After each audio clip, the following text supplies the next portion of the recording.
다음은, 예. 됐습니다. 예. 미안합니다. 자, 우리 지난 2주 전에 했던 말씀 잠깐 리뷰를 하면요. 우리가 성숙한 교회, 온전한 교회가 되기 위해서는 우리 개개인의 신앙이 어린아이 신앙에서 벗어나야 된다고 얘기했죠. 그래서 이 어린아이가, 우리 본문에 나왔던 어린아이가 이 헬라어로 네피오스라는 건데, 이게 미숙하다, 어리석다, 서툴다, 또는 어린애 같다, 이렇게 얘기를 하는 거죠. 그래서 고린도서 3장 16절에 이 어린애 같은 신앙의 사람을 뭐라고 표현하냐면, 형제들아 내가 신령한 자들을 대함과 같이 너에게 말할 수 없어 육신에 속한 자, 곧 그리스도 안에서 어린아이들을 대함과 같이 하노라 하면서, 이 고린도 교회 안의 성도들 중에 어린아이 같은 신앙이 있었는데, 이거를 성경적으로 다시 말하면 육신적인 신앙, 이거는 월드리 크리스천이라는 뜻이에요. 그러니까 세상적인 사고와 세상적인 마음과 감정으로 신앙생활하는 사람. 오늘날 우리 교회 안에도 이런 육신에 속한 사람들이 굉장히 많습니다. 자, 그래서 제가 전에 이 부분에 설교할 때 어린아이가 이 상담학 쪽으로, 제가 이 설교를 상담학 책도 읽어보고 말씀 준비하면서 제가 하나 딱 성경과 연결시켜서 어린아이를 상담학 쪽으로는 뭐라고 얘기하냐면, 영적으로 육신에 속한 사람 월드리맨이라고 얘기할 수 있고, 옛사람이다. 그러니까 올드맨. 우리 안에 올드맨의 습관이 있다. 그래서 우리가 가족들을 대할 때, 배우자를 대할 때 올드맨처럼 대하면 그게 아직 우리의 정서가, 감정이 어린아이같이 반응하는 거예요. 제가 최근에도 우리 사모랑 지금 이제 결혼생활 23년 하는 동안 이 어린아이 같은 행동을 제가 좀 이렇게 마음을 막 이렇게 표현을 했어요. 그래서 억셉이 안 되고 막 뭐라 그러면 제 마음이 막 그냥 정말 막 삐진 게 이게 도가 넘어져. 그래서 아침에 일어나면 인사도 하기 싫어. 쳐다도 보기 싫어. 그래서 안면 탁 까고 이렇게 막 했어요. 그러면 사모가 또 삐졌구나 이러는데, 근데 최근에 그런 일이 있었는데 그날은요 삐진 마음이 없어요. 진짜 제가 내면의 아이, 우리 책까지 공부하면서 자매들 몇 명 데리고 책까지 공부하면서 제가 내면의 아이가 개화하기 시작했어요. 왜 그런 감정이 드니? 왜 그런 마음의 갈등이 일어나니? 물어보기 시작하면서 제 안에 또 옛날 비슷한 패턴으로 제가 또 행동을 하고 또 반응하고 그러는데, 이제는 제가 마음이 섭섭하지가 않고 어린애같이 느껴지지가 않은 거예요. 그래서 아침에 전혀 다른 행동을 했죠. 꽃도 사다 주고 커피도 딱 받아가지고 커피 딱 마시면서. 그랬더니 우리 사모는 감동받기를 아침에 안아줘라. 안아주려고 했는데 안아줄 짓을 먼저 하는 거예요. 그냥 밤에 본인도 어린이처럼 또 이렇게 막 이래서 막 그냥 했는데, 하나님 기대보니까 그냥 한번 안아줘라 이런 마음을 가졌는데, 제가 아침에 우리 딸 이제 좀 픽업이 필요해갖고 폰선비 갔다가, 폰선비 그 가게 바로 옆에 꽃집이 있어요. 그래서 꽃 딱 봐갖고 꽃 사서 또 근처에서 커피 받았다가 딱 갖다 와서 딱 줬는데, 정말 만약에 제가 옛사람처럼 정서적으로 어린아이처럼 행동을 했다면 그날 하루 분위기가 어땠을까요? 네, 지옥 같겠죠. 막 그냥 또 아는 체 안 하고 싹 하고 내 방으로 싹 들어가 버리고, 그리고 괜히 꼬투리 잡았고 오늘 아침 없어? 왜 막 이렇게 맛이 없어? 막 이런 식으로 막 행동하지 않았을까요? 여러분, 그래서 우리가 놀랍게도 여러분들 생각하기에는 목사님 저기 나이 50이 넘으셔서 뭐 저럴 수 있냐? 60 먹어도 저럴 수 있고요, 70 먹어도 저럴 수 있어요. 우리의 어린아이를 다루지 않으면. 그래서 여러분들, 제가 새로운 패러다임을 보는 것은 뭐냐면, 저희 교회는 영적인 걸 굉장히 강조하는 교회입니다. 제가 영적으로 하나님을 경험했고, 하나님의 사랑을 경험하면서 이 하나님의 사랑을 영적으로만 생각을 했는데, 이것이 우리의 감정을 터치하고 내가 이 하나님의 사랑으로 변화된 그 감정이 가장 사랑하는 배우자에게 표현되어지고 성숙한 태도를 했을 때, 하나님께서 그 성숙한 말과 행동을 통해서 성숙한 관계와 친밀한 관계로 들어갈 수 있는 거예요. 여러분, 우리의 자녀들이 5살짜리 아이들이고 3살짜리 아이들로 계속 산다고 생각해보세요. 좋을 것 같죠? 지겨워요. 애들이 10살이 되고 20살이 됐는데 여전히 3살처럼 엄마 왜 이래 삐졌어 막 이러고 자기가 막 이런다고 생각해보세요.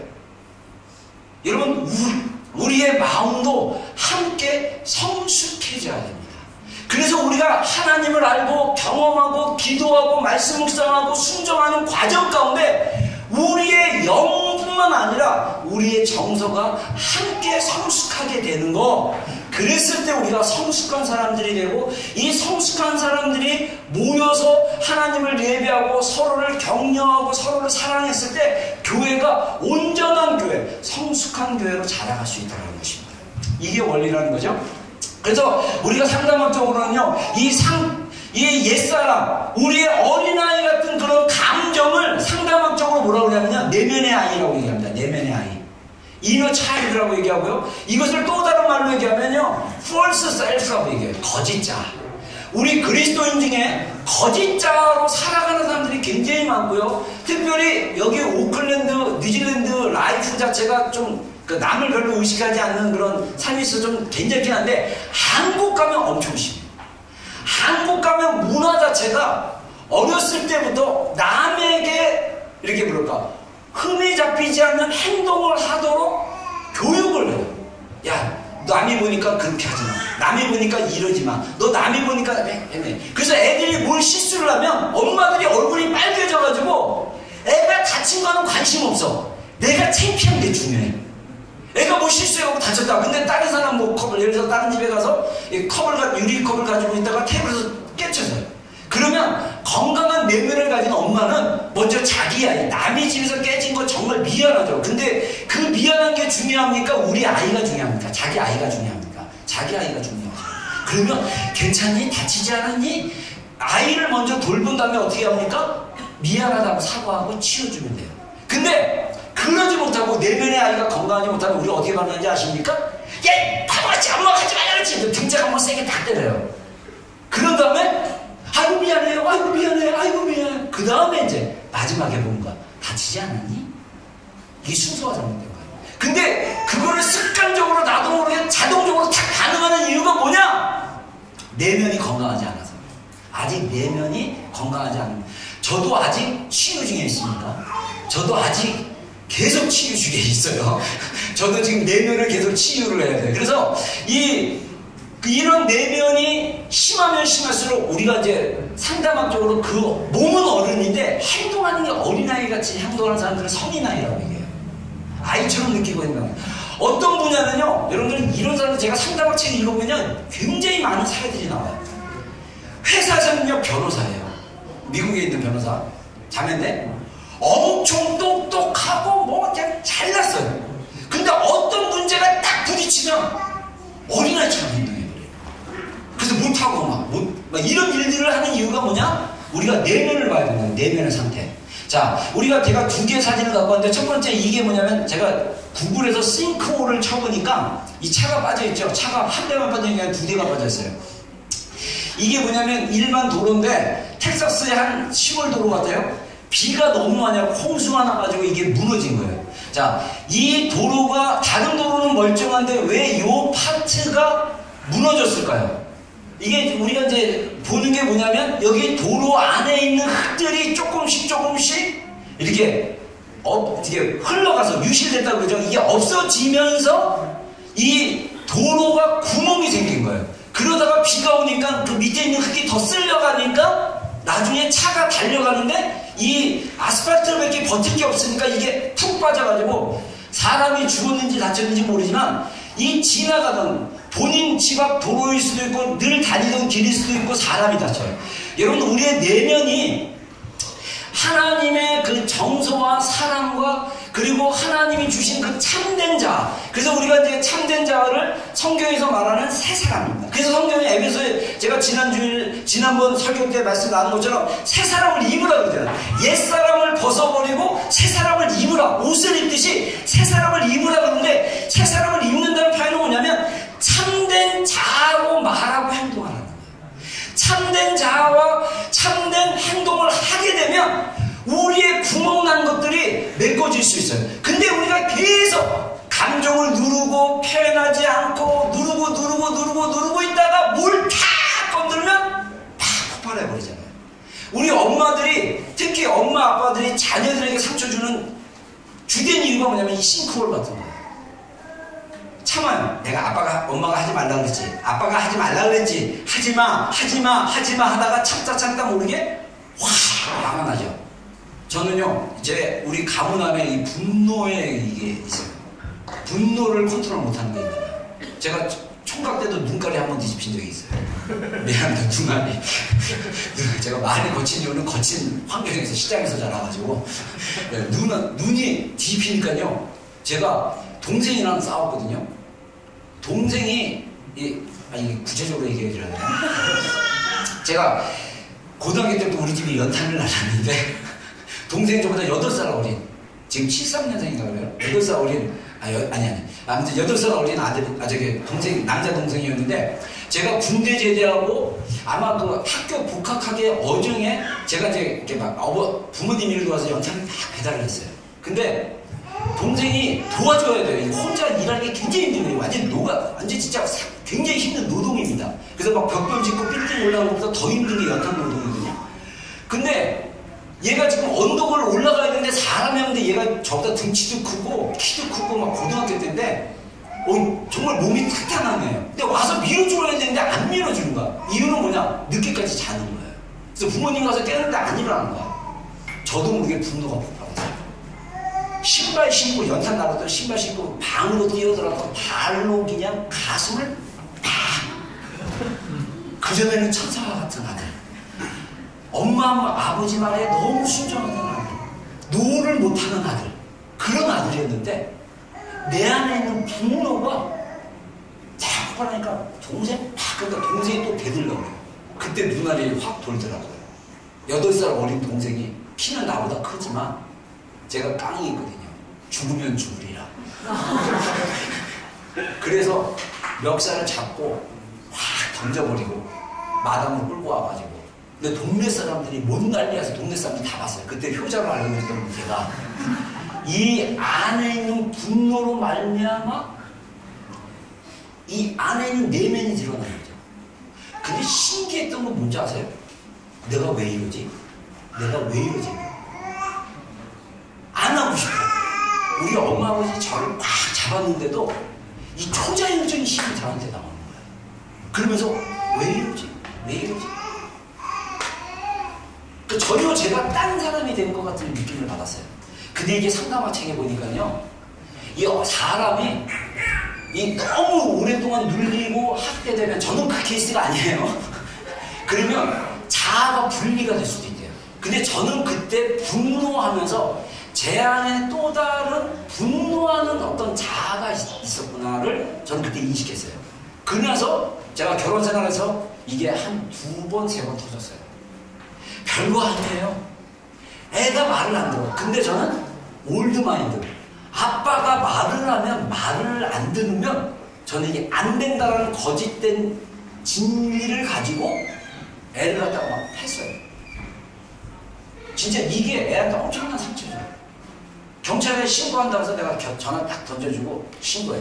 아빠가 유치장 갈 거야. 근데 이게 지나고 나니까 너무 안타까운 게 애한테 엄청난 상처인 거예요. 이 나라는 사실 부모가 때리면 진짜 경찰이 오잖아요. 근데 이거는 제가 상담학 책을 공부하면서 느꼈던 게 뭐냐면, 이거는 애한테 완전 믿는 그것에 대해서 완전히 그 하늘이 무너지는 충격을 줍니다. 여러분, 우리가 하늘이 무너지는 충격은 저도 사실은 초등학교 1학년 때 받았거든요. 근데 그거를 나도 모르게 아이에게 전수해줘 버린 거예요. 여러분, 제가 이렇게 저의 삶의 개인적인 것들을 여러분들에게 오픈하는 이유는 뭐냐면, 저는 그나마 좀 나은 거예요. 어떻게 보면 그거보다 더 심한 학대와 그런 환경에 자라는 지체들도 있고, 우리 교회 지체들 안에 말은 안 하지만 다 알아. 네. 여러분들이 말을 안 해도 행동을 보면 보여요. 그래서 여러분들, 저한테는 분노의 문제가 있습니다. 근데 너무 감사하게 최근 진짜 5년 이상 제가 분노를 바란 적이 없어요. 제가 전에도 얘기했지만 우리 하나가 인터 다닐 때 제가 너무 화를 자주 내니까 아빠는 앵거 매니지먼트에 문제 있다고 닥터 찾아봐야 되는 거 아니냐. 근데 그때는요, 너무 제 삶이 힘들었어요. 교회도 힘들고 경제도 힘들고 아이들 막 이런 행동이나 막 이런 것들이 너무 싫고. 근데 희한하게 뭐냐면요, 하나님의 은혜가 제 안에 임하고 하나님의 은혜가 제 안에 쌓여지고 보니까 어느 순간에 화가 났던 것들이 화가 나지가 않아요. 지금은 오히려 이제 어느 정도 뿌리는 뽑혔는데 이제는 장가지 치는 작업 같아요. 장가지. 그래도 가끔씩 저기 뭐 이렇게 우리 부부끼리 또 애들이나 누가 나를 딱 자극하면 나도 모르게 또 욱! 네. 이 나올 때가 있는데 그때는 진정하고 왜 이런 화난 감정이 들지? 왜 이런 마음이 들지? 이렇게 말할 수 있다는 것입니다. 제가 여러분 이 내면의 상태가 이게 되지 않으면요 홍수가 나거나 큰일이 닥치면 저처럼 몇 번 내가 화를 내므로써 부모님한테 상처 주고 동생한테 상처 주고 화를 내므로써 아내에게 상처 주고 아이들에게 상처 줄 수 있는 그런 일들이 있는데 문제는 뭐냐면요 내가 다시는 하지 말아야지 한다고 되는 게 아닙니다. 문제를 알고 이거는 어떻게 보면 이 상담학적으로 병이에요. 약을 먹듯이 우리가 치유가 일어나지 않으면 해결되지 않습니다. 이 치유는 누구를 통해서 가능하냐? 예수님을 통해서 가능합니다. 할렐루야. 그리고 예수님의 말씀이 내 안에 실제가 됐을 때 가능합니다. 자, 그 다음에 또 하나 내면의 상태를 표현할 때 이 상담학자들이 제가 그냥 주는 게 아니라 책에서 읽으면 상담학자들이 얘기하는 내용을 여러분들에게 설명해 주는 겁니다. 제 이론이 아니라 상담학의 이론입니다. 여기 빙하가 엄청 실제 이게 남극에 있는 빙하입니다. 그래서 블루로 된 빙하 여러분 누가 사진을 모아갖고 올렸는데 제가 이 사진이 좋은 것 같아서 그런데 실제 이 빙하가 보이는 게 10%예요. 나머지는 90%예요. 90%. 밑에 있는 게 90%예요. 그래서 우리가 여러분들 유명한 타이타니오라고 배가 그 침몰해가지고 많은 사람들이 죽었던 이야기 알죠? 그 이유가 뭐냐면 이 빙하를 못 보고 그 배가 자기네는 아마 그때 당시 제 기억으로는 세계에서 제일 큰 배고 안전하다고 믿어가지고 구명조끼나 구명 그 보트를 많이 사람들 더 많이 실으려고 준비를 안 했다고 해요. 그래서 더 많이 죽었다고 합니다. 근데 못 봤던 게 뭐냐면 이 빙하 밑에 있는 얼음을 못 봐서 배가 부딪혀서 침몰한 거예요.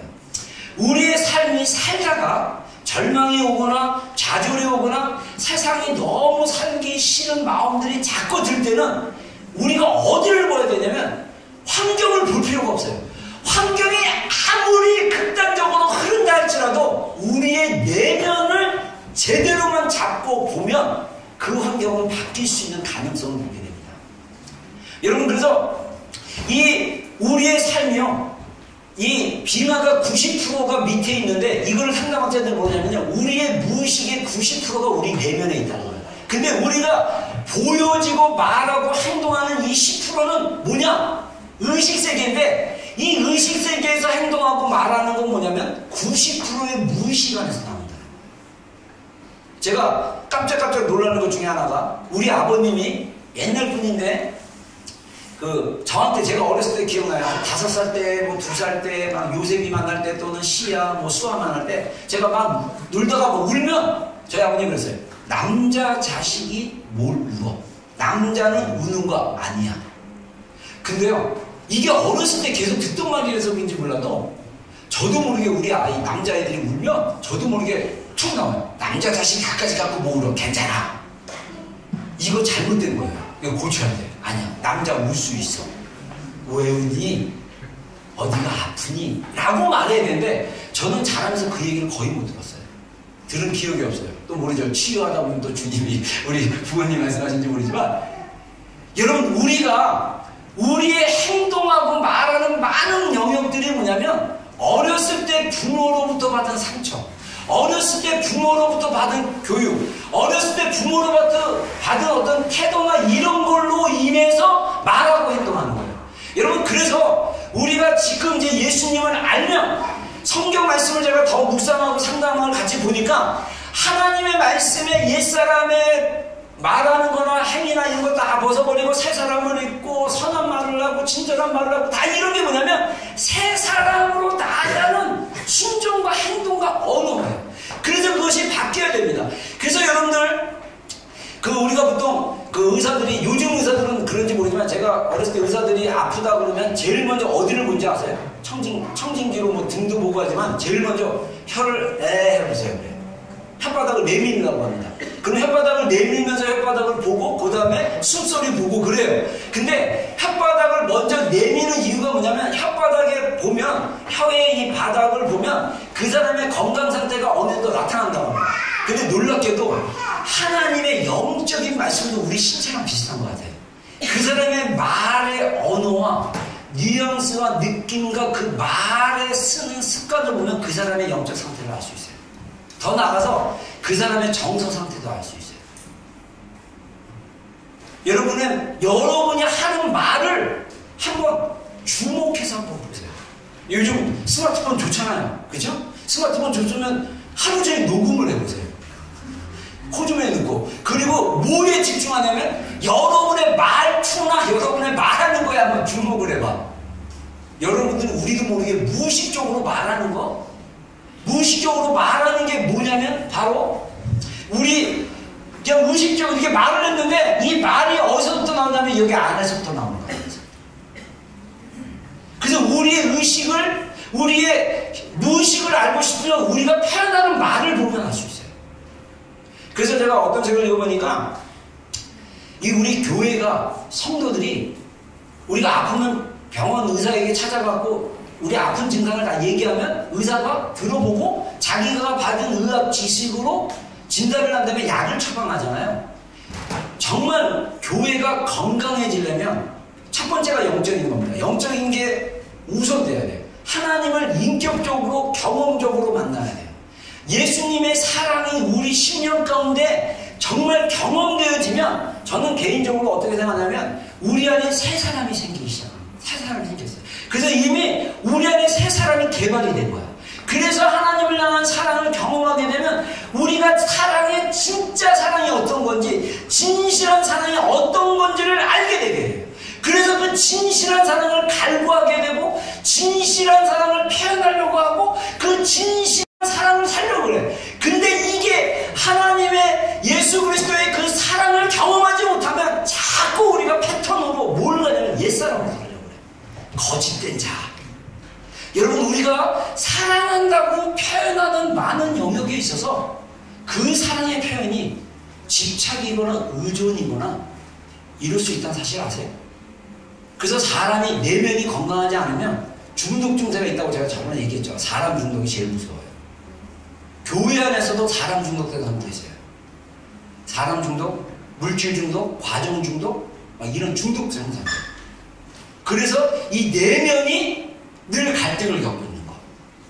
그래서 이 내면을 먼저 우리가 누구에게 가져가야 되냐면 예수님께 가져가셔야 돼요. 예수님께 가져가셔서 예수님께로 가져가서 그 예수님 앞에 우리의 참된 자아를 고백하기 시작하는 게 굉장히 중요합니다. 우리가 기도도 참된 자아로 기도하지 않는 기도가 너무나 많아요. 그러면요 주님과의 깊은 영적인 쪽으로 안 가면요 아무리 노력해도 한계를 느끼게 해요. 우리의 기도가 참된 나의 자아가 표현되어지는 기도가 돼야 돼요. 저희 어제 버닝워십이라고 오후 4시부터 10시까지 우리 기도했잖아요. 저도 이제 뭐 오후에 좀 바쁜 일이 있고 저는 이번 주에는 그래도 어제는 한 5시간 정도 기도해야지 근데 불가피하게 일이 있고 그래서 제가 이제 한 7시쯤에 와서 한 3시간 정도 이제 앉아서 같이 이렇게 우리 중보기도 하고 찬양하고 이렇게 같이 앉아서 기도하는데 저녁 9시부터 10시까지 개인 기도 이렇게 쭉 하는데 제가 방언으로 막 기도하는 이 방언 기도도 때로는 참된 자아로 기도하지 않을 때가 많아요.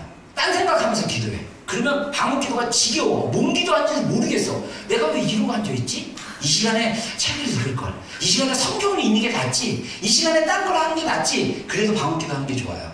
계속 방언 기도 하세요. 그러니까 기도하다 보면 하나님 마음을 주세요. 참되게 하라는 마음이나 또는 하나님이 어떤 걸 생각나게 해갖고 그 생각에 집중해서 또 기도하게 하고 어제 기도를 하는데 제가 방언으로 막 기도하는데 하나님 어떤 마음을 주셔가지고 그냥 방언으로 정말 열심으로 방언으로 기도하는데 제 마음과 혼이 쏟아 부으면서 기도를 했어요. 그리고 나서 제가 요즘 이제 새로운 기도 방법을 개발하고 있습니다. 그 이유는 뭐냐? 새로운 기도 방법을 여러분들에게 또 가르치려면 제가 경험을 해야 되냐. 묵상 기도, 침묵 기도, 침잠하는 기도. 소리를 전혀 내지 않고 침묵 가운데 있는 거예요. 제가 이제 방언 이제 마치고 좀 침묵 기도를 해야겠다. 근데 아다시피 우리 교회는 기도할 때 굉장히 시끄럽잖아요. 그렇죠? 막 시끄러운 소리가 막 들리고 막 그러는데 제가 이제 눈을 다 감고 또 예수님 사랑받는 자의 기도, 예수님은 사랑받으신 분이십니다. 말씀 묵상하고 성경에 나와 있는 구절 그대로 예수님 저는 사랑받는 자입니다. 근데 이 기도를 거의 매일 하거든요. 제가 뭐 틈날 때마다 기억이 날 때마다 그냥 가만히 앉아가지고 있는 장소에서도 이렇게 기도하는데 어제는 오른손에 막 기름 부음이 막 느껴졌어요. 그리고 이 배 안이 약간 움직이는 것 같았어요. 그냥 내가 그냥 늘 하던 기도, 예수님 저는 사랑받는 자입니다. 그리고 저희 어머니가 최근에 사실 몸이 굉장히 안 좋아져가지고 위기가 와가지고 동생이 어머니 저희 그 맹장이 터져가지고 그래가지고 하루를 참으셨다가 응급실에 갔는데 알고 봤더니 맹장이 터졌는데 이분이 나이가 85세에다가 심장이 보통 사람보다 3배가 크대요. 그래서 수술을 못해요. 그래서 동생이 바로 연락 와가지고 했는데 제 마음에 엄청난 갈등이 휩쓸렸어요. 그래서 하나님께 기도를 하는데 생각은 내일 아침에 비행기표를 끊고 가야 되나? 내일 당장 가야 되나? 근데 그게 토요일 아침이었어요. 어떻게 되지? 막 이러면서 그러면서 하나님께 기도하는 거예요. 하나님, 우리 어머니는 사랑받는 자입니다. 그러면서 하나님, 어머니 치유해 주십시오. 막 기도를 하는데 제 안에 평안이 왔어요. 그래서 상태를 좀 주고 며칠 동안 수술을 해야 된다 하면 심장이 약해서 돌아가시니까 거의 못 깨어나니까 수술을 할 수 없다. 그래서 관을 꽂아가지고 청소를 했는데 그것도 안 되고 며칠을 금식시키면서 병원에 계시는 거예요. 근데 저는 더 불안한 거죠. 근데 기도할 때마다 하나님 저 안에 이번 타임은 아니다 이런 마음을 주시는 거예요. 그래서 기다리고 있는데 금요일날 태어나셨습니다. 할렐루야. 항생제를 엄청 부어가지고 이 맹장이 터진 애기요, 이 장에 붙으면요 이게 장에 막 구멍도 나고 막 그런데 너무 무서워. 이 애기 무서워서. 그래가지고 근데 이거 관도 못 넣고 수술도 못 하는데 항생제를 굉장히 많이 투여를 했는데 감사하게도 항생제 투여를 하고 나서 하루 정도 지나면서 이 항생제가 듣기 시작했다고 했어요. 그러면서 좀 듣는 것 같으니까 좀 더 두고 보자 해서 경과 두고 보자 해서 금요일날 태어나셔가지고 제가 얘기 듣고 전화해서 이제 통화를 했는데 제가 이제 엄마 제가 기도해보니까 하나님이 이번 타임이 아니라고 그랬어. 그러니까 엄마 제발 아프면 이게 배 특히 장기 쪽에 안 좋으면 무조건 병원 먼저 가시라고. 그래서 우리 동생, 제 동생, 막내 동생 아까 저한테 맞았던 동생에 그 동생이 근처 살아가지고 잘 부모님 모시고 있는데 어머니 모시고 있는데 아무튼 제가 기도하면서 정말 이 막 감정이 막 소용돌이치는 거예요. 그래서 제가 막 사실은 토요일날 우리 교회 전체에 이거 기도해달라고 기도 부탁할까? 주일날 아침에 그렇게 할까? 주일날 예배 때 그렇게 할까? 제 마음에 막 그런 조바심이 좀 있었는데 그냥 또 혼자 묵상 기도하면서 뭐 제가 막 제 기도 스타일로 막 하나님 살려주세요 살려주세요 이렇게 하지 않았어요. 그냥 침묵 가운데 예수님 우리 어머니는 사랑받는 자입니다. 예수님 우리 어머니는 사랑받는 자입니다. 제가 새롭게 또 놀란 게 뭐냐면 여러분들도 놀랄 거예요. 목사님 제가 가족을 위해서 제대로 기도를 못 해봤어요. 우리 목사들이 그리스도인의 자녀 양육하다가 어느 날 이게 몇 달 전이죠? 그런 거예요. 여러분들은 어떤 목사님이 딱 그런 질문을 해요. 여러분들은 교회 기도를 할 때 가족을 위해서 먼저 기도합니까? 교회를 위해서 먼저 기도합니까? 그래서 나는 가족을 위해서 먼저 기도하는 게 아니라 교회를 먼저 기도하는 게 어쩔 때는 죄책감이 들어요. 이런 목사님도 있더라고. 근데 난 그 말을 할 때 나는 가족을 위해서 기도했나? 방언으로 기도해서 내가 기도했나 안 했는지 모르겠어. 근데 지금은 제일 먼저 우리 아내를 위해서, 지금은 이제 어머니가 몸이 안 좋으셔갖고 어머니를 위해서 먼저 기도하고 아내를 위해서 기도하고 우리 큰딸, 둘째, 셋째 그리고 여러분들 위해서 떠오를 때마다 기도합니다. 물론 전에 제가 그렇다고 기도를 전혀 안 한 건 아니에요. 왜냐하면 방언으로 기도하는데 이 방언의 영역 중에 하나가 뭐냐면 중보 기도가 있어요. 중보 기도. 방언의 영역 중에 영으로 중보하는 게 있어서 저도 이렇게 영으로 기도하긴 하는데 제가 이제 의식을 가지고 대상을 놓고 의도적으로 기도를 하는데 그렇게 길게 이거 해주세요, 이거 해주세요, 이거 해주세요 할 필요 없어요. 저는 그렇게 올려드립니다.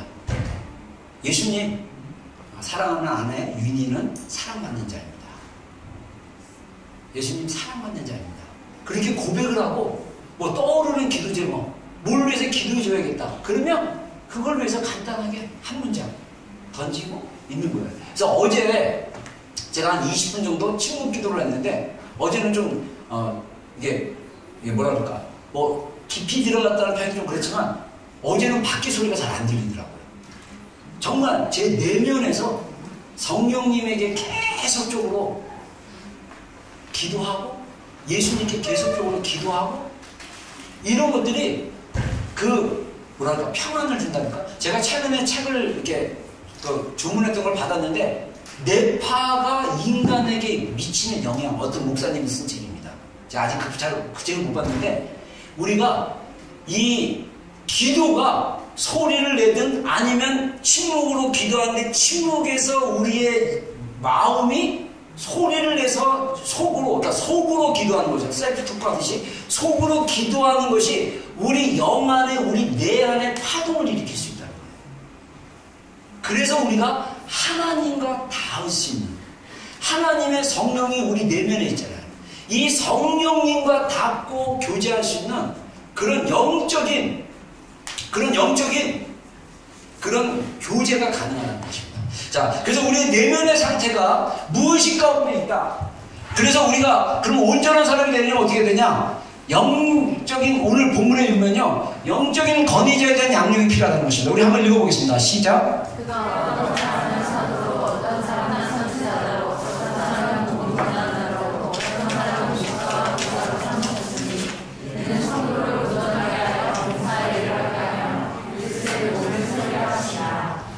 예, 자, 이 에베소 전체는 교회에 대한 하나님의 귀한 말씀을 주시는데, 그래서 여러분들이 에베소 말씀을 잘 묵상하면 교회가 어떤 모습이고 우리 개인이 어떻게 영적으로 성장하는지에 대해서, 영적 전쟁에 대해서 다 얘기하고 있는데, 여기서 그는 하나님입니다. 하나님이 교회에게 성도들을 온전하게 하는 것, 성도들이 성숙한 사람이 되어서 봉사의 일을 하는데, 사실은 이 봉사의 일이 서비스라고도 얘기하는데, 어떤 버전이냐면요, 미니스트리가 서비스랑 사실 비슷해요. 그래서 주일 예배를 그냥 서비스, 썬데이 서비스라고도 표현을 합니다. 그래서 썬데이 서비스는 누구에게 봉사를 하냐? 하나님께 봉사하는 거예요. 하나님을 섬겨드리는 거예요. 우리가 이 자리에 와서 하나님을 찬양하고 기도하고, 하나님을 찬양합니다, 사랑합니다, 하나님 높여드립니다, 당신은 창조주입니다, 이렇게 고백하는 게 하나님을 섬겨드리는 거예요. 그리고 더 나아가서 우리가 서로에 대해서 섬기고, 세상에 대해서, 교회 안에서뿐만 아니라 세상에 대해서 또 가족 안에서 섬기고 봉사할 수 있도록 그렇게 돕는 사람이 있다는 거예요. 그러니까 여러분들을 돕는 사람이 있다. 그게 누구냐면 교회 안에서 영적 권위자예요. 그래서 하나님이 사도로, 선지자로, 복음 전환자로, 목사와 교사로 그들을 세우셨다. 그래서 5가지 직임에 대해서 얘기했지만은, 우리는 목사 한 명인데, 사실은 여기서 말하는 목사는 파스토리, 이 사실은 목양을 잘하는 사람들을 얘기하는 거예요. 근데 사실 제가 여러분들한테 되게 미안해요. 제가 목양을 잘 못해요. 그죠? 제가 잘 이렇게 케어를 잘 못하는 편이었어요. 근데 하나님이 다시 정신 차리게 해줘서 저에게 이제 그 목사로서 그 목양의 파트 부분을 할 수 있도록 하나님이 새롭게 열어주셔서 제가 이제 이쪽 부분에 이제 관심을 갖기 시작했는데, 저는 그 전에 사도와 같은 역할을 했던 거예요. 사도라는 게 아닌데 또 이상한 소리 하지 마세요. 이 사도라는 건 보내심을 받은 자로 하나님께 받은 복음을 가지고, 이것을 가지고 새로운 것에 세우고 개척하고, 그리고 내가 경험한 주님을 여러분들에게 전달하는 거예요. 또 어떻게 보면 저는 복음 전하는 자로서 예수 그리스도, 내가 경험했던 예수 그리스도의 복음을 여러분들 가운데 전하고 전달하는 역할을 한 거예요. 근데 교회 안에 목양하는 사람들이 필요하다는 거예요. 사실은 그래서 목양하는 사람들은 셀 리더들이 하는 게 굉장히 좋습니다. 그래서 우리 장년부가 이번에 이제 셀을 다시 이렇게 편성을 했지만, 중요한 거는 이 목양도 어떻게 보면 하나님께로 받은 은사가 있고 막 이래야 돼. 근데 교회에서 리더가 되거나 또는 목회자가 되거나 또는 어떤 사역자가 됐을 때 영적인 권위가 있는데, 이들의 역할을 뭐냐면 교회 성도들, 저도 성도고 여러분 모두가 성도지만 성도들이 온전한 사람이 될 수 있도록 도와주는 것. 그래서 여러분들이, 우리 성도 여러분들이 온전한 사람으로 자라기 위해서는 뭐가 필요하냐면 도움이 필요하다는 거예요. 그래서 그 사역자들의 도움이 필요하고 사역자들의 케어가 필요하죠. 저 같은 경우는 너무 케어를 못한 편이지만 기도는 많이 했던 것 같기도 한데, 자, 근데 제가 갈라디아서 말씀 보면 사도 바울이 이런 얘기를 합니다. 갈라디아 교인들에게 한번 읽어보겠습니다. 시작.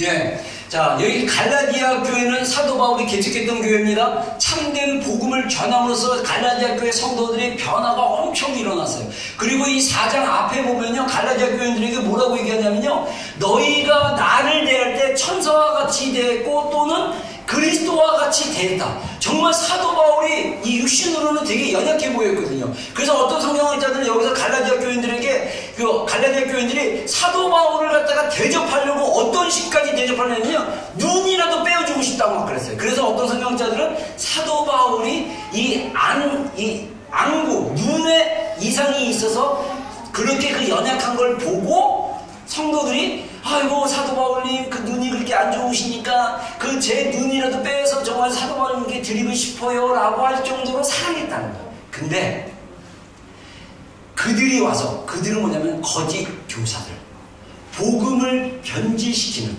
복음을 행위로 변질시키는 거짓 교사들이 와서 그들이 너희들을 너희와 우리를 이간했다. 그래서 그들이 너희에게 열심을 내는 이유가 뭐냐면 너희로 그들에 대하여 열심 내게 하렵니다. 이렇게 얘기하는데, 우리 사역자들이 가질 수 있는 가장 큰 위험이 뭐냐면요, 성도들이 자기에게 집중하는 걸 원하는 게 굉장히 위험합니다.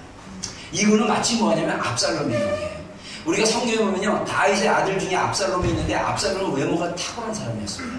근데 압살롬이 나중에 그 형제 간에 문제가 생겨가지고 막 아버지에 대한 미움, 원망이 있다 보니까 그 반발로, 상담학적으로 봤을 때 반발로 뭐냐면 아버지 다윗에게 심판하러 그렇게 재판받으러 가는 사람들을 성문에서 딱 해갖고 외모 충출하지, 그 다음에 잘났지 막 이러다 보니까 그 아버지에게 가는 재판의 자리를 자기가 중간에서 얘기해서 재판을 해줌으로써 사람들의 인기를 빼요. 그래서 이제 우리가 영적 전쟁에서 얘기할 때 압살롬의 영, 이세벨의 영 막 이렇게 얘기를 합니다. 이세벨의 영은 뭐냐면 여자가 권위자인 남자를 컨트롤하려는 그런 성향을 가졌을 때 이세벨의 영이라고 그러고, 그 다음에 영적인 권위자에게 그 반대하고 반발하고 거역하려는 성향의 영향을 받은 스피릿을 우리가 압살롬의 영이라고 합니다. 우리 목사들이 하나님에 대해서 압살롬같이 살 수 있어요. 왜냐하면 성도들이 하나님께로 가는 것보다 나에게 주목한 걸 굉장히 원하기 때문에. 제가요 30년 전에 골방에서 기도하고 그래서 하나님이 그때 저는 몰랐어요. 그게 그건지. 갈라디아서 2장 20절처럼 십자가의 자아가 완전히 죽었음을 몰랐어요. 제가. 근데 그때 지금 리뷰를 해보니까 제가 그때 완전히 자아가 죽었던 상태예요. 자아가 죽고 나니까 사람들의 마음이 뭐예요? 어떤 마음이 뭐냐? 하나님께로 향해 있는지 안 있는지. 교수님, 신학교의 교수님이라 할지라도 목사님인데 유명한 목사님이고 막 그냥 은혜 엄청 막 주시는 목사님인데도 보면 그분의 내면은 뭐가 있냐면 나를 봐줘. 내가 대단하지. 나 이런 사람이야. 나 이런 사람이야. 이거를 막 보여주고 싶은 그 내면에서 나오는 게 보이는 거예요. 지금 보니까 내면의 아이야. 상처가 사가지고 사람에게 인정받으려고 해요. 여러분 교회 안에서도 열심을 다해서 섬기는 분들도 있는데 이분들 안에 목사들에게 인정받으면, 사람들에게 인정받으면 하나님께 인정받는다고 생각하는 경우도 있어요. 제가 골방에서 기도하다가 사도 바울의 메시지가 특별히 제안을 굉장히 많이 풀어졌어요. 이사야서 말씀하고 사도 바울 말씀 때. 근데 사도 바울의 이 고민, 이 고백, 사도 바울이 이 얘기를 하면서 뭐냐면 나의 자녀들아. 여기서 보면 4장 앞부분을 보면 사도 바울이 형제들아 그래요. 형제들아 그러다가 사도 바울이 자기의 참된 자아로 고백하기를 나의 자녀들아 너희 속에 그리스도의 형상이 이루기까지 다시 너희를 위하여 해산하는 수고를 하노라. 저도 모르겠습니다. 애 낳는 수고가 얼마나 힘든지는 모르지만 그 고통이 거의 사람 죽기 일보 직전의 고통이라고 얘기는 해요. 근데 이 갈라디아 교회 성도들을 복음으로 전하고 복음으로 변화시키고 또 다른 지역에 사역하러 돌아다니는 중에 거짓 교사들이 와가지고 이 복음을 변질시키는 데 대해서 사도 바울이 내가 너희들을 위해서 다시 해산하는 고통을 갖기를 원한다. 그 사도 바울의 마음에는 갈라디아 교회 성도들이 그리스도의 형상으로 온전하게 성장하기를 원하는 거예요. 여러분, 이거는요, 우리가 진짜 주님 안에 죽고 그리스도를 사랑하고 내가 죽고 내 안에 그리스도가 사신 것을 깊이 경험하면 우리의 사역이 자연스럽게 모든 사람이 하나님께 영광 돌리기 원하는 마음으로 갈 수밖에 없어요. 저는요, 정말 제가 죽고 주님이 저의 연약한, 정말 구원받지 못할 만큼 연약한 죄를 가진 이 아담의 죄, 원죄적인 죄를 가진 나를 하나님이셨던 예수 그리스도가 이 땅에 오셔서 십자가에 달려 돌아가신 그 사랑이 제 은혜로 이해되기 시작했을 때 이 땅에서 사는 인생이 딴 게 아니구나. 나는 천국에 가면 영원히 그분들 하나님과 함께 살고 예수님과 함께 살고 성령님과 함께 살고 성도들과 함께 사는데 이 땅에 보이는 이 땅에서 뭔가를 추구하고 뭔가를 하는 게 되게 우스운 거예요. 주님을 추구하고 내 생전에 주님의 영광만이 드러나는 것이 나의 소원이다. 여러분, 이거는요 우리 그리스도인들이 다 가져야 될 거예요. 이거는 사역했을 때 우리 목회자들이 다 가져야 되는 거야. 근데 문제는 그러지 못한다. 이유는 뭐냐? 내면의 아이가 상처받아 있고 아파하고 힘들다 보니까 목회하면서 그런 것들이 자기도 모르게 나와서, 제가 개인적으로 아는 몇몇 친한 사역자들 있어요. 이전에 제가 그분한테 사실 그런 경우가 있어요. 성도들을 당신에게 데려가지 말라고. 절대 아니래요. 아니다. 내가 볼 때 당신에게 데려간다. 근데 그분은요, 상담학적으로 볼 때 사람 의존증이에요. 뭐냐면 성도들에게 엄청 잘해. 막 잘하는데 나중에 그 성도들이 자기만을 사랑하기 원해요. 아, 목사님 좋아요, 선교사님 좋아요, 전도사님 좋아요, 좋아요. 그러면 내가 사랑받고 있고 내가 사역을 잘하고 있다고 생각해요. 근데 그게 내면으로 가면 사람을 의존하는 사역이에요. 저는 그쪽은 아닌데 제가 안타깝게도 여러분들을 어떻게 양육했냐? 자유방임. 우리 부모님이 나에게 했던 식으로 알아서 살아라. 그래서 우리 청년 리더가 몇 년 전에 그랬어요. CT 했을 때 제가 지나가는데 들으라고 한 말인지 아니면 말할 때 내가 지나가는 건지 그러더라고요. 우리 교회는 목사님이 살펴주시지 않기 때문에, 돌봐주지 않기 때문에 스스로 살아남은 사람들만이 남는 교회야.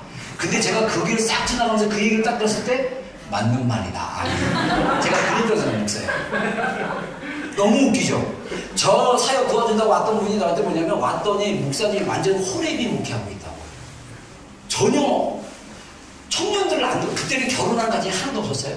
청년들을 안 돌보고 있대. 청년들을 완전히 돌보지 않고 호랩이 목회하고 있대. 저한테 그 얘기 했을 때 저는 맞다.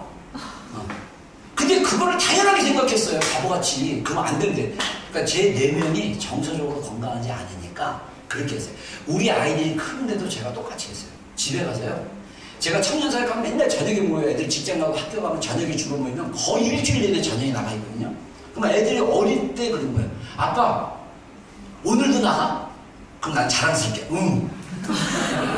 근데 어느 순간 느꼈어요. 아, 얘네들이 내가 집에 있기를 원하는구나. 그래서 한 번 있었어요. 그러니까 모임 딱 안 하고 이제 일본 모임 안 하고 목요일을 딱 있어. 지방에서 다 놀면서 왜 내 나가는 거예요, 같이 있어.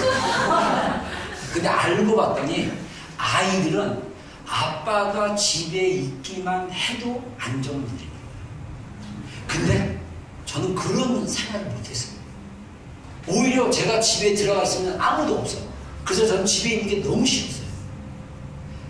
아까 찬양하면서 제가 기억난 게 뭐냐면, 제가 모교회 다닐 때 고등학교 2학년 교회를 처음 다니고 고3 때 예수님 만났는데, 고등학교 2학년 때 교회가 오전에 학생부 9시 예배 있고요, 11시에 어른 예배 있고, 그 다음에 저녁 7시에 저녁 예배가 있어요. 근데 저녁 예배 때 성도들이 많이 참석을 안 하니까 학생부 아이들을 성가대로 세웠어요. 그래서 학생부 전도사님, 우리 때 학생부가 굉장히 많았는데, 학생부 전도사님이, 사모님이 굉장히 아이들을 많이 케어했는데, 우리들을 케어해줬는데, 그 사모님이 집에서 라면을 끓여줬어요.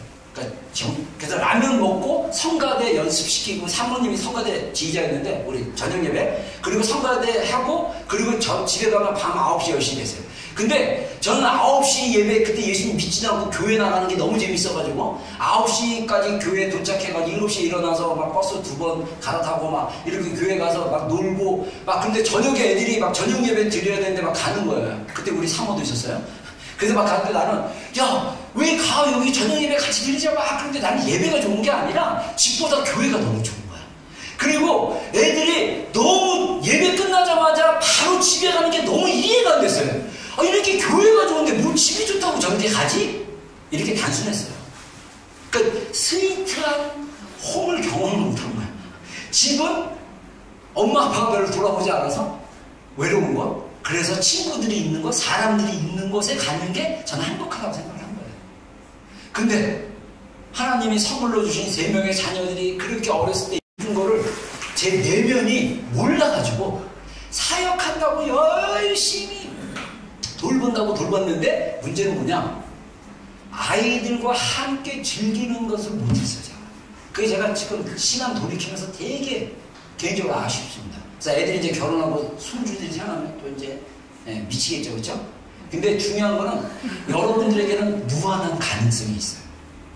여러분들 하나님이 선물로 주신 자녀들과 함께 즐거워하십시오. 함께 우십시오. 함께 기도하십시오. 그게 가능한 게, 왜 이 얘기가 이쪽에서 나온지 모르지만, 그게 가능한 게 우리 내면이 건강해질 때 가능해요. 제가, 그리고 우리 정 목사님 부부, 그 다음에 저랑 우리 사모, 여러분들 도와드리고 싶어요. 정말 온전한 사람으로 성장할 수 있도록. 봉사의 일은요, 성장하면 자연스럽게 할 수 있어요. 오늘날 우리 교회가 너무 일 시키는데 집중돼가지고, 저도 그렇게 오해하는 지체들도 있겠지만, 저는 여러분들 오해하지 마세요. 제가 다시 얘기합니다. 내면이 좀 약한 사람들은 또 오해를 하더라고. 오해하지 마세요. 제가 뭐 이렇게 시켰을 때 여러분들 그냥 시키는 게 아니고 기도해보고 하나님 주신 마음으로 시키는 거예요. 근데 여러분들 노할 수 있어요. 노해도 괜찮아. 나 상처 안 받아. 나는 이미 그것은 다 드렸어요. 노할 수 있는 자유가 있다고 저는 생각해요.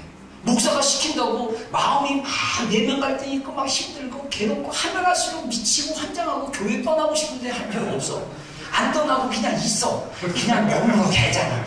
근데 내면에 갈등이 있지만은, 아, 목사님이 또 이렇게 시켜서 내가 순종하는 마음으로 좀 해보겠다 하고 순종하고 주님께 나가면, 그게 또 그 단계를 넘어설 수 있는 믿음의 단계가 될 수도 있어요. 그래서 저는 교회든 뭐든 어떤 하나님의 일들 가운데 하나님께서는 사랑으로 우리를 보시는 분이기 때문에 사랑으로 우리를 대하시는 분이에요.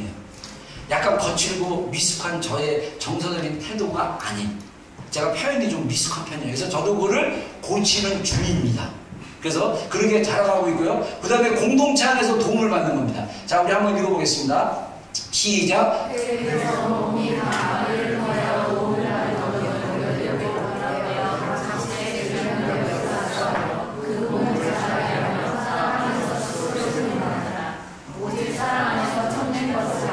네. 자, 우리 교회라는 거는 뭐냐면 건물이 아닙니다. 교회는 우리 3명의 지체들이 모여서 주님을 예배하고 찬양하고 하는 게 교회예요. 오클랜드 비전교회는 여러분들이 한 몸의 지체로 같이 연결되어 있어요. 그래서 우리 서로 연결돼가지고 마디를 통해서, 이 마디가 셀리더일 수도 있고 뭐 사역자일 수도 있고, 그래서 하나님이 교회 안에 세우신 권위자를 통해서 여러분들이 서포트를 받을 수 있어요. 받는 게 당연해요. 그래서 우리가 같이 함께 성장하고 자라는 것입니다. 그래서 근데 중요한 건 뭐냐면 각 지체의 분량대로 하나님께서 역사하신다는 거예요.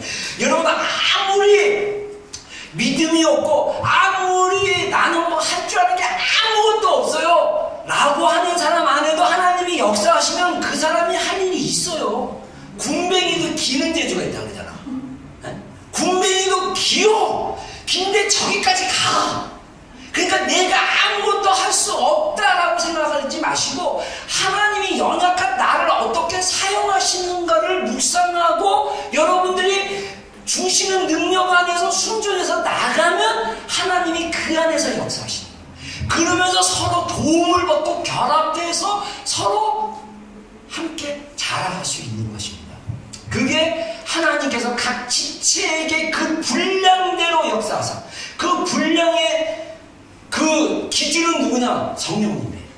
성령님이 주시는 거예요. 근데 만약에 나는 분량이 요만큼밖에 안 되는데 이만큼 낼 거로 생각해갖고 하면 힘들죠. 그리고 나는 영향이 요만큼밖에 안 되는데 다른 사람이 이만큼 된다고 나는 왜 저만큼 안 돼요? 라고 질투할 것도 없고 그 다음에 시기할 것도 없고 그런 거예요. 그냥 있는 그대로. 우리 정 목사님이 말씀이 저랑 스타일이 완전 다르지만 또 정 목사님이 주시는 그 메시지가 있어요. 그래서 제가 한국 지난번에 갔다 오고 나서 우리 네 피드백 들으니까 너무 성도들이 반응이 좋아가지고 제가 한 달에 한 번 우리 정 목사님 설교해달라고 부탁했어요. 사실 주일 설교 같은 경우는 담임 목사들이요 거의 외부 강사 와도 어떤 교회는 외부 강사 10년 동안 한 번도 안 부른 교회도 있어요. 저는 좀 이렇게 뭐랄까 주일 설교를 많이 좀 이렇게 여러분들에게 이렇게 외부 사람들 세우려고 합니다. 이유는 뭐냐면 제가 전하는 메시지도지만 그분들이 전하는 메시지 중에 좋은 것들이 있으면 받아서 이렇게 외식하듯이 먹으라고 이렇게 얘기하는데 우리 정 목사님 같은 경우 메시지 내용도 좋고 우리에게 굉장히 좋은 영향이 있기 때문에 제가 한 달에 한 번 설교를 부탁을 드려요. 여러분 정 목사님이 설교 잘해가지고 은혜 받으면 제 안에 질투가 일어나면 이거는 내면에 아닌 문제예요. 저는 정 목사님 설교에서 은혜 받으면 너무 기뻐요. 주님 안에서 주님이 세운 사역자를 통해서 하나님이 일하시는 거예요. 할렐루야. 네. 제가 옛날에 부교육자하면서 느끼는 갈등이 뭔지 아세요? 성도들이 제가 또 약간 이렇게 사역할 때마다 좀 팬이 있었어요. 진짜 묻지 마. 진짜 있었어요. 그래서 저희의 설교를 좋아하는 분들이 있었어요. 그러면 제가 진짜 너무 은혜가 정말 감사한 게 제가 대학교 졸업할 때 양복이 없었거든요. 근데 그냥 양복도 그냥 몇만 원짜리 그래서 늘 낡은 것만 입고 다녔는데 졸업식에 원래 새 양복을 입어야 되는데 재정이 안 되니까 양복을 못 입었는데 그때 신학대학 입학하기 전에 바로 이제 졸업식 전에 어느 교회로 갔는데 2달밖에 사역을 안 했거든요. 근데 목사님이 저보러 설교가 굉장히 목사님이 굉장히 훌륭했죠. 금요일날 제 설교가 뜨겁다고 금요 설교를 저한테 맡겼어요.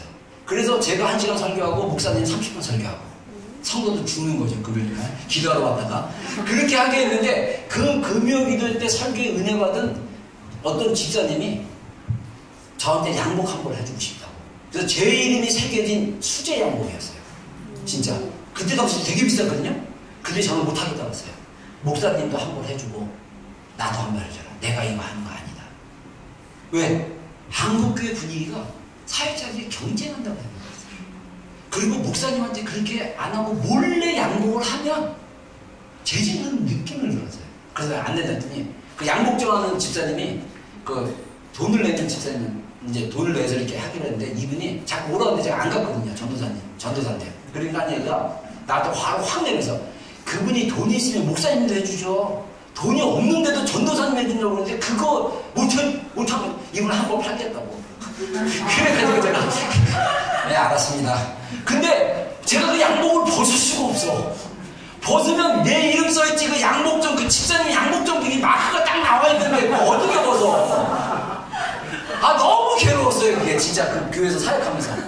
근데 제가 사역을 하면서 느꼈던 게 뭐냐면 교회가 그런 곳이 아니거든요. 사실 저희 교회가 풍족하진 않지만 우리 사역자가 도움이 필요하면 사역자를 도울 수 있다고 생각해요.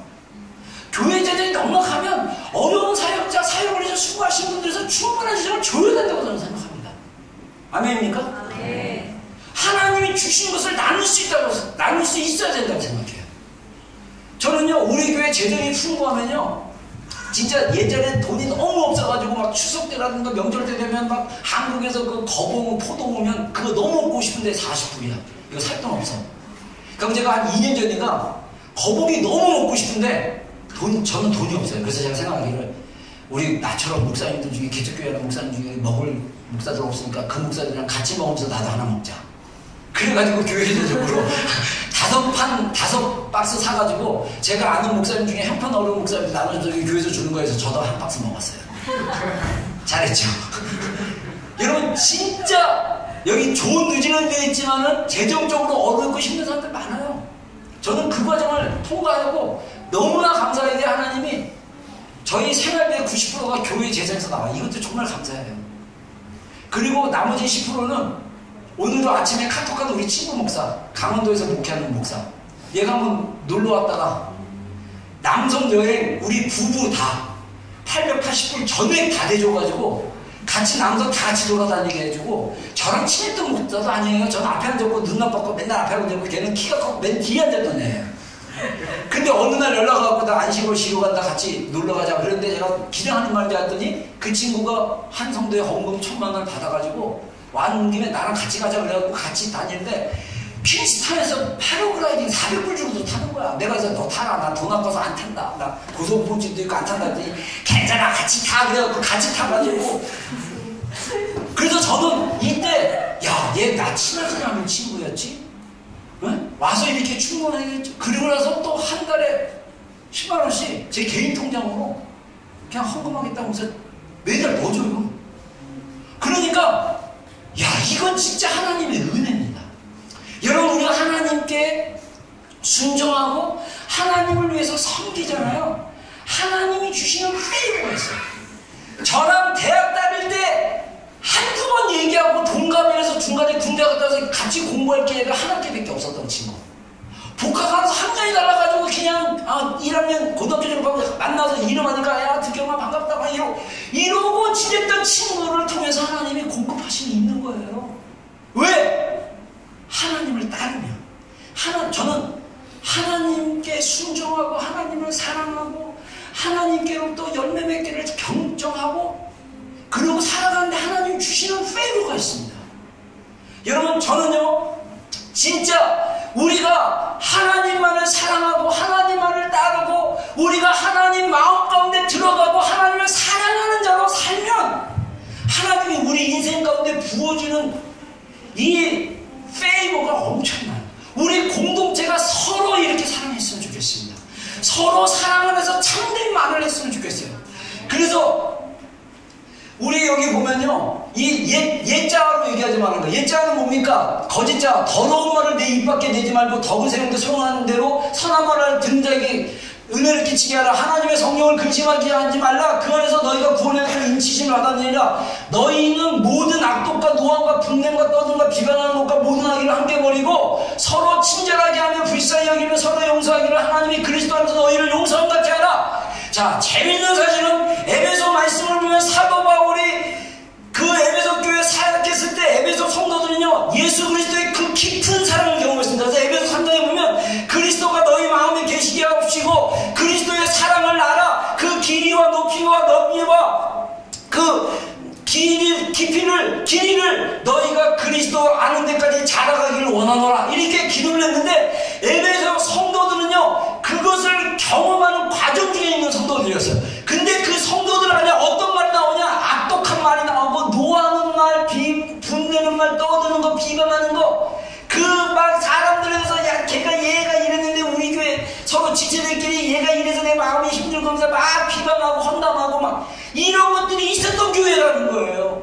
그런 교회를 향해서 뭐라고 그럽니까? 서로 친절하게 하라. 불쌍하게 여겨라. 그리스도가 너희를 용서한 같이 용서하라.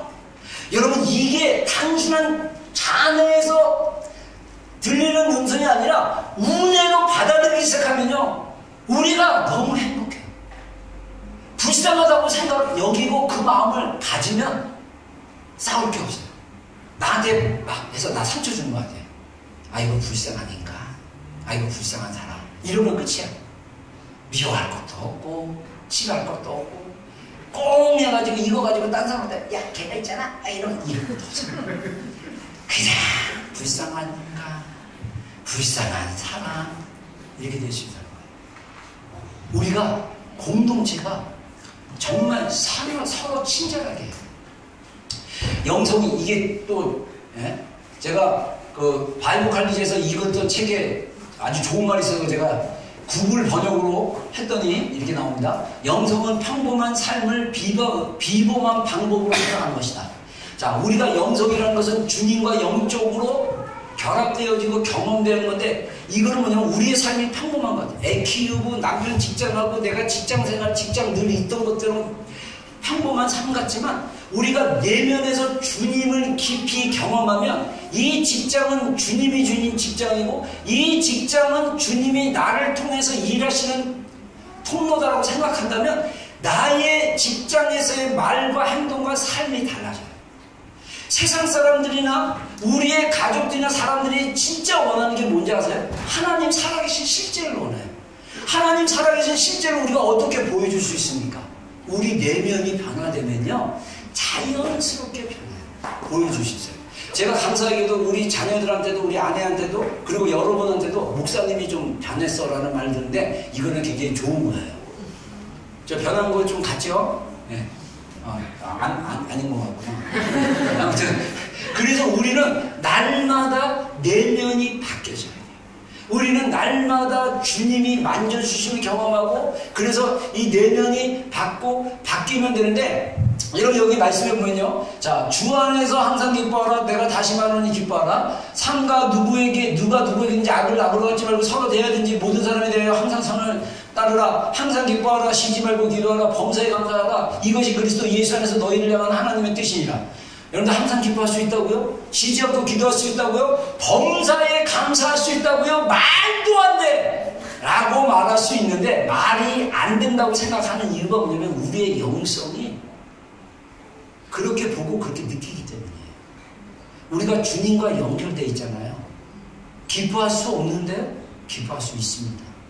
주님이 기쁘게 하세요. 감사할 수 없는데요? 감사하게 하십니다. 그게 주님이에요. 제가 아까 얘기했죠. 우리 어머니 갑자기 맹장 이제 터져가지고 막 거의 돌아가실 뻔 했을 때, 이 자네에서는 막 어떡하지? 내일 당장 비행기표 끊어야 되냐? 근데 단순하게 예수님, 우리 어머니는 사랑받는 자입니다. 예수님, 우리 어머니는 사랑받는 자입니다. 그러면 이 생각은 계속 돌아가. 비행기를 끊는데 대한항공을 끊어야 되나? 아니면 저녁 비행기를 끊어야 되나? 근데 내 내면은 예수님, 어머니는 사랑받는 자입니다. 그리고 나면 하루 더 지켜보자. 하루 더 지켜보자. 하루 더 지켜보자. 그랬더니 열흘 만에 태어나십니다. 여러분, 우리가 닥치는 모든 환경도 우리가 내면으로 가면 돼요. 내면으로 들어가서 주님께로 들어가서 주님께로 들어오시고, 그러면 하나님, 기뻐할 수 없는데, 감사할 수 없는데 그게 가능한가요? 우리는 못해요. 하나님이 여러분, 제가 골방에서 그 하나님의 그 은혜를 경험한 게 뭔지 아세요? 여러분 얘기했지만 제가 결정적으로 충격받은 게 뭐냐면 욥의 고백이었어요. 하나님은 나를 침 삼킬 동안도 놓지 아니하셨나이다. 방언으로 기도하는데 갑자기 이 말씀이 제 안에 은혜로 다 깨달아지면서, 하나님은 나를 지켜보시고 나를 붙잡는 분이시구나. 그래서 내가 침 삼킬 동안도 놓지 않고 나를 붙잡으시는 분이구나. 이걸 제가 경험했어요.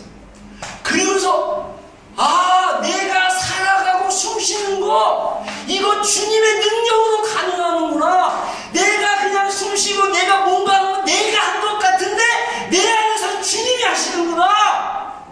그걸 알았어요. 여러분, 그런 주님을 경험하기를 주의 이름으로 축원합니다. 주님이 우리의 호흡도 붙잡아 주시고 주님이 우리의 모든 근원을 붙잡아 주시는 분이에요. 그분을 높이고 그분을 찬양하고 그분께 나아갈 때 그분이 우리 가운데 기름 부어주시고 깨닫게 해주시고 알게 하시고 계시하여 주시고 우리에게 힘을 주시는 분입니다. 여러분 진짜 힘이 나요. 죽을 것 같은 감정, 정말 미칠 것 같고 포기할 것 같고 당장 죽어버렸으면 좋겠다는 마음이 들어도 주님이 우리 안에 오셔서 임재하시면 살아납니다. 세상이 바뀌어요. 그게 복음의 능력입니다. 할렐루야. 이 복음으로 살기를 주의로 축원합니다. 오늘 설교가 좀 길었지만 우리 찬양 하나 하고 좀 기도할 생각 갖겠습니다. 나는 주를 높이리라.